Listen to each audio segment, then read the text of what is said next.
Cam Little kicking the longest field goal in NFL history with a 68-yard field goal.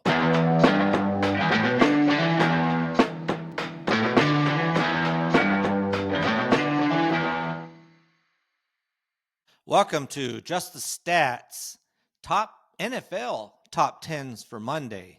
All right, welcome to this Monday morning. We had a incredible weekend of football. Sunday there's some amazing games, some games that are perplexing. We'll talk about them through the week. How do some teams lose that you don't expect, and so forth. But also, history was made on Sunday as far as field goal. We'll talk about that as well. A lot of fun facts this week to talk about. So in this episode today, we will talk about Sunday's games, some of the top 10s that teams were able to achieve, players on teams, moving into the top 10 all-time for their team, as well as some players who moved up the top 10 in the NFL, all-time NFL numbers. And then we'll have the number one field goal kicker in the history of the NFL. We'll talk about that as well. So that's all we have to look forward today. So let's get going on this because there's quite a few different things to check out. So we'll start with the Jacksonville Jaguars, who did win over the Las Vegas Raiders. Wow, what a game. Crazy in a lot of ways. Trevor Lawrence threw a terrible interception in the first half down at the goal line. They were 2 yards away. I don't know what he's looking at.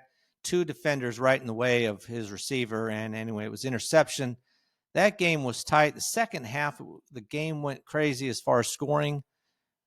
Raiders end up winning that game, though, 30-29. In that game, after that terrible mistake by Trevor Lawrence, he did have a pretty good game. He ended up rushing the ball twice. One was on a longer run, and then a short jump over the pile for a touchdown. So he had two rushing touchdowns, I should say. So he came into the week with 16 rushing touchdowns for the Jacksonville Jaguars, which is good enough for ninth. He got two more, which jumps him all the way up to tie for sixth with James Robinson with 18. So he's up there now in sixth. Stacey Mack has 19. So that's up next for him. And Travis Etienne is in fourth with 20. He did not have any. Travis Etienne had a good game, but no rushing touchdowns. So he's set at 20. Trevor Lawrence is now at 18. So good game for him after that initial blunder. All right, let's look at also the Jaguars. Josh Hines-Allen had been sitting on 53.5 sacks for a little bit. He got 1.5 sacks in this game to tie Tony Bracken's all-time Jacksonville Jaguars in most sacks in a career. So now Tony Brackens, who played 1996 to 2003, they both have 55 sacks. So very good there. That's a big lead over anybody else. The next best is 37.5. That's Yannick Ngakoue. So now he'll just needs a half a sack. Josh Hines-Allen needs a half a sack, and he moves into first all by himself. All right, let's shift over to Houston, who did not win their game. Stroud went out with an injury. We'll see how, I think it was a concussion. We'll see what happens there. But in that game, Nico Collins went into the game needing 5 receptions to catch Arian Foster for most receptions by Houston Texan. He got 7 in the game, so he now has 251, which puts him to 5th all-time among Houston Texans. Arian Foster has 249, so he passed him by a couple. Now, there is a big gap. He needs 75 more to move to 4th with 300. Kevin Walter, who played from 2006 to 2012, has 326. So a little ways for Nico Collins. He probably won't do it this year. It'll have to probably be next year. He'll have a chance to catch a couple of players. Long way from Andre Johnson, who leads the Houston Texans with 1,012 receptions. All right. Now, also for the Houston Texans, Will Anderson continues to play so well. Came into the game with 22 sacks in his career. He's only been playing for a few years here, since 2023. But he got 1 sack in this game. He now has 23. He's tied with Jonathan Grenard, who was with the team until 2023. They both have 23 sacks. So next up for Will Anderson is Antonio Smith, who was with the team from 2009 to 2016. He's got 27.5. So he needs 4.5 sacks. The way he's been playing, I don't doubt that he gets that sometime this season. Not sure how long it'll take, 3, 4, 5 games, but I think he'll get there. And that'll be next for him, Antonio Smith at 27.5. All right. Now, Denver Broncos, they pulled a game out. Tough game for them, but they did win it. What was the score of that game? Denver Broncos game. Oh, yeah, that's right. They beat the Texans 18-15. And that's another game. They scored 11 points in the fourth quarter. This is another game where they come from behind to win. Amazing. But anyway, the Broncos win it 18-15. And this was in Houston too. But Cortland Sutton only needed 1 reception. He was tied with Steve Watson with 36 receiving touchdowns. He just needed 1 to move ahead of him. He got the 1. In fact, his 1 reception was a receiving touchdown. So that's the only catch he had in the game. So not too good, but it did help him move into a tie for 8th all-time with Vance Johnson with 37 receiving touchdowns. Johnson played in the 80s and 90s, and they both have 37 now. So next up for Cortland Sutton in 7th is Riley Odoms with 41 receiving touchdowns. So I don't know. Cortland Sutton could get it this year, obviously, he only needs 4 more, and in 9 more games, there's a chance that he can catch Riley Odoms, who played in the 70s and 80s as well. Cortland Sutton, 37 receiving touchdowns. All right. For the Kansas City Chiefs, who lost to the Buffalo Bills, I really don't like either team. But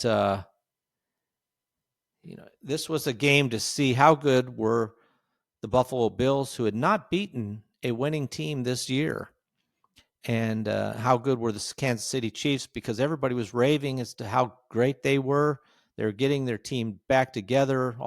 Everything was putting them on the fast track to the Super Bowl. That's how, if you listen to the commentators, they seem to think that's where the Kansas City Chiefs were now. So, lo and behold, the Buffalo Bills beat them 28-21. So I had Kansas City Chiefs in my top 10, and I did not have the Buffalo Bills. I will be reversing that and apologize to Buffalo Bill fans, because I was just doubter. I was a doubter until they beat a team with a winning record, which they did yesterday. But in that game, Kareem Hunt only needed 22 yards to catch Mike Garrett for 8th all-time in rushing yards for the Kansas City Chiefs. He had 49. So he now has, back up on that. Kareem Hunt was tied with Curtis McClinton for the exact same yardage. So he just needed a yard, to be honest. And he got 49 yards. So he now has 3,173. So he's in 9th place all-time, Kansas City's Chiefs rushing yards, most rushing yards. So next up for him is Mike Garrett, who has 3,246. So he needs 73 yards in the next game to catch Mike Garrett. That's probably all he'll do. After that, it's Marcus Allen, who I always find difficult to see on a Kansas City Chiefs top 10 all-time rushing list, when all I can think of him as an Oakland Raider. So to see him on the Kansas City Chiefs as well is just strange. But he's on the top 10 there. He's number 1 running back for the Raiders. All right, Kareem Hunt, number 9 all-time, Kansas City Chiefs rushing yards. Now, let's move this one here back to later. Next up, got some charts out of the whack here. Let me get to this. Sorry about that. All right, Detroit Lions, who did not win. Unbelievable. This is a game I really thought that the Lions had kind of got their act together, and they didn't. They lost 27-24 at home. It was a fascinating game. This is one of those games I just did not think the Lions would lose it, but they did. I mean, you got McCarthy coming in for his first game back. I just didn't expect this, but they lost. They had no running game really. The Lions, they didn't have a passing game either, honestly, much of it. But Jamar Gibbs, he needed 7 yards rushing to catch James Stewart to move into the top 10 all time in Detroit Lions rushing yards. Well, he only got 25, but that was enough to move into the top 10. So he now has 2,908 yards rushing. It was just not a good game for him. Good enough to move into the top 10, but it's hard to be thrilled about that when you lose a game.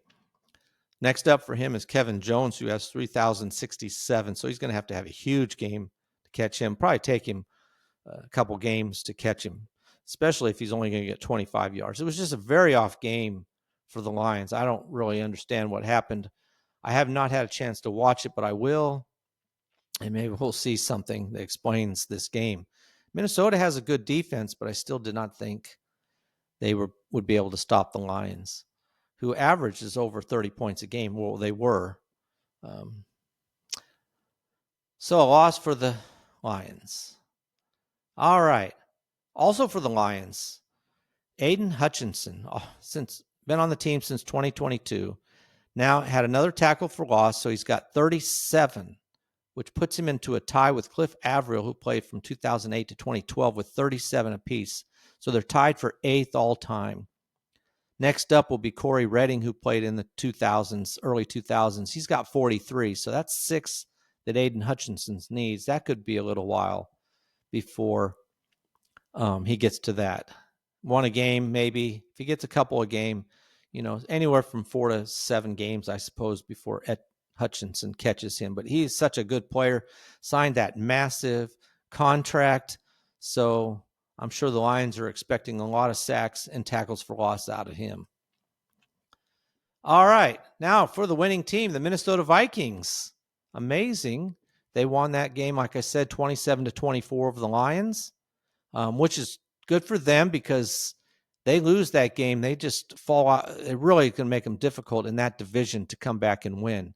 And with their win, and the Green Bay Packers losing, it's going to be a very, very tight division going into next week. But in that game, Justin Jefferson needed 3 receptions to move into 4th all time in receptions. And he got 6 in the game. I'm just checking one thing real quick just to make sure.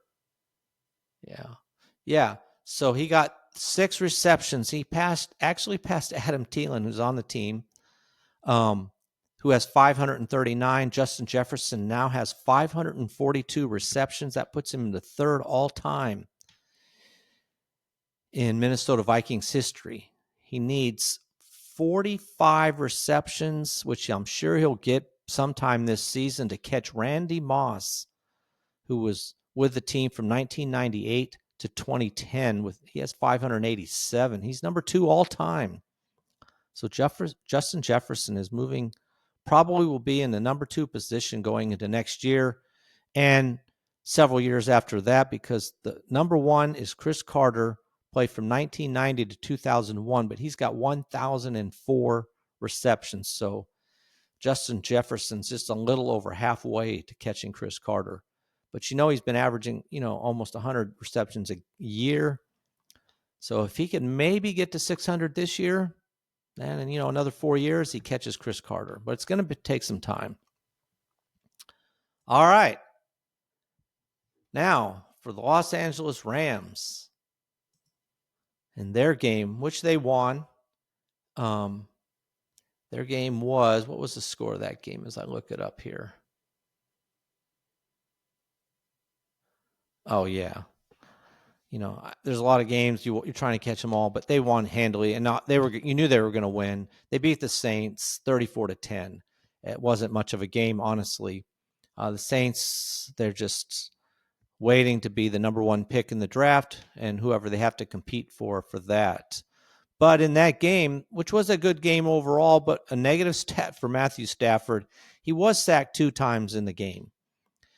He needed only 1 sack to tie Jared Goff, who he flip-flopped places with when Stafford was the quarterback for the Lions. Goff was the quarterback for the Rams, and they swapped players. But he did catch Goff now in sacks.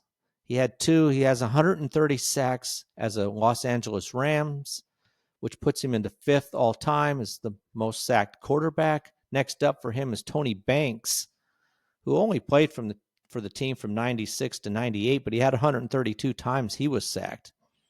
So he needs 2 more sacks, Stafford does, and he'll catch Tony Banks for 4th.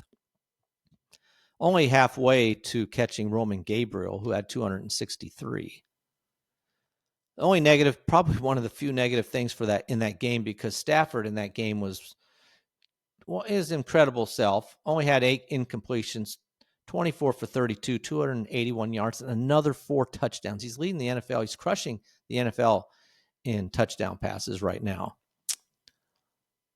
All right, which we'll talk about when we get to the season numbers. Now, for the Seattle Seahawks in their game, Jared Reed only needed half a sack to move into the tie for the top 10, and he was able to get it. He got a half a sack. He now has 35 sacks in his career. Now, he's been playing longer. He's been with the team since 2016, but he tied Frank Clark with 35 sacks. So he moves into the top 10 all-time for Seattle Seahawks in sacks. Next up for him in 9th is Rufus Porter, who played back in the 80s and 90s. He's got 37.5. So he needs another 2.5 sacks. I don't know if he'll get it. Honestly, it's taken him a little while just to get this half a sack. So we'll see. But still, make the top 10. All right.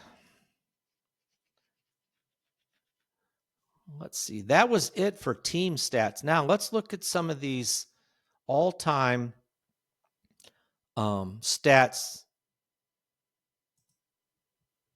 for the NFL. And a couple of these we've been watching every week because Alvin Kamara and Christian McCaffrey continue to make waves as far as running backs go in receiving stats. So in this game, and Alvin Kamara is just creeping up. Christian McCaffrey's been just leapfrogging up this list past Alvin Kamara. Wasn't even in the top 10 starting the season, and he's number 7 right now as far as receiving yards.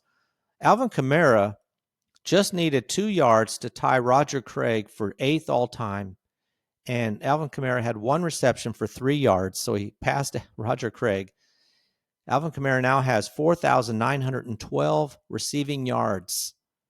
So as a running back, that's number 8 all-time in the NFL. Now, number 7 is Christian McCaffrey, who has 5,092. He had 67 this game. He's just kept him in 7th, but it did push him closer to Tiki Barber, who's in 6th with 5,183. So I don't know that Christian McCaffrey will catch Tiki Barber next week, but I think in 2 weeks, 2 more games, I think Christian McCaffrey will move into 6th all-time in receiving yards. He does need 91 next week, which is asking a lot. Not that it's impossible for McCaffrey, because he's actually often is getting more yards receiving than he is rushing. Not in this last game, though. All right, so they're both in the top 10. 2 players currently playing in the top 10 all-time in running back receiving yards. Another one possibly would have been Austin Eckler, who had that terrible injury that knocked him out of this list. He is, though, on the all-time running back receiving touchdown list. Austin Eckler's 5th, tied for 4th, actually, with 30. But here's another category where Christian McCaffrey's been just running up this list.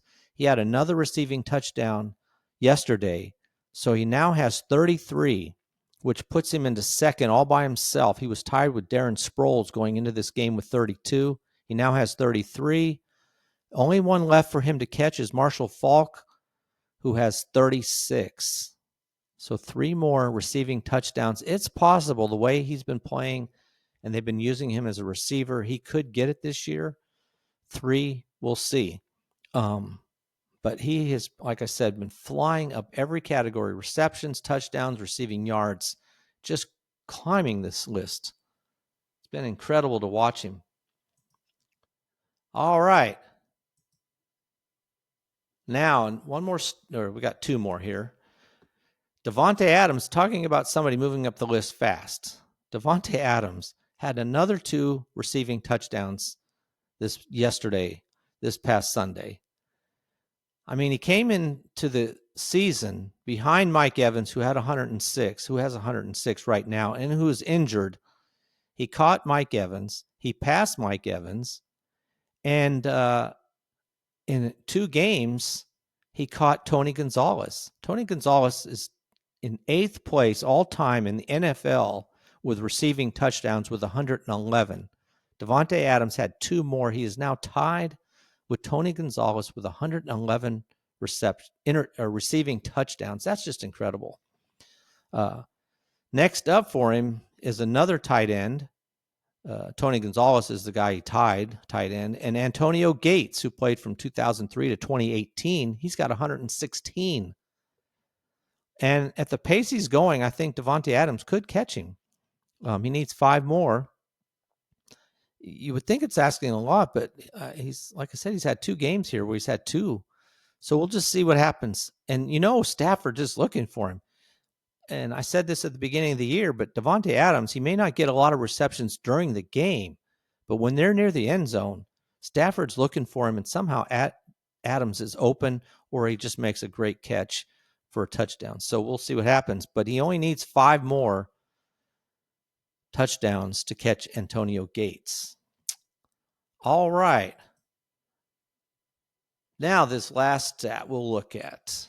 And this is the all-time record for longest field goal. Cam Little, in the game yesterday against the Oakland Raiders, it was at the end of the first half. It was a pitiful game. The Raiders are losing the Jaguars are losing 6-0. Raiders had scored a touchdown, missed the extra point, which was critical in this game and why the Jaguars won. With hardly any time on the clock, the Jaguars are able to get the ball around the 50-yard line. They bring Cam Little in to kick a field goal. It's a 68-yard attempt. Cam Little makes the field goal. The coach runs out on the field to hug him. 68 yards. So Cam Little kicks the longest field goal in history, a 68-yarder, to actually score the 3 points that they had in the first half. So Cam Little's 68-yarder is 2 better than Justin Tucker's record of 66. And Cam Little would have made that field goal probably at least from 70 yards. It's cleared the crossbar easily, and it was a very good kick. I mean, it wasn't like it just slid in there. He made it easily. But an incredible kick. Now, on this list, when you're looking at all these top 10, there's actually 6 players who have kicked a 63-yarder. And then you have a couple with 64 yards and 2 more with 65. And then Justin Tucker was 66 and Cam Little was 68-yarder. But on the list, now Brandon Aubrey, who's the guy they talk about all the time, he's going to be the guy that's going to do it because he's on this list twice. He's kicked a 65 and a 64-yarder. And he kicked a 64-yarder earlier this year. But nope, it's Cam Little. Brandon, also Chase McLaughlin kicked a 65-yarder this year. So you got some long field goals made already. 3 of the top 10, in fact, 3 of the top 5 are this season. So that's the stat we'll end with. Cam Little kicking the longest field goal in NFL history with a 68-yard field goal. All right, that is a wrap for this episode. A lot of stats to look at, very fun ones. You know, if you're a Jaguar fan like I am, Cam Little kicking that could have been a catalyst that carried them the rest of that game because they ended up winning at 30-29. No help from the defense, hardly, it seemed like, but good otherwise. All right, appreciate you listening. Please like and subscribe. You can find me on YouTube at Just the Stats NFL, also on all your podcast sites, Apple, Spotify, and whatever app you may use. You can also contact me at justthestatsnfl@gmail.com if you want to leave me an email. And again, thanks for listening. And that is a wrap for this episode of Just the Stats NFL Top 10s for Monday. Until tomorrow, I'm out.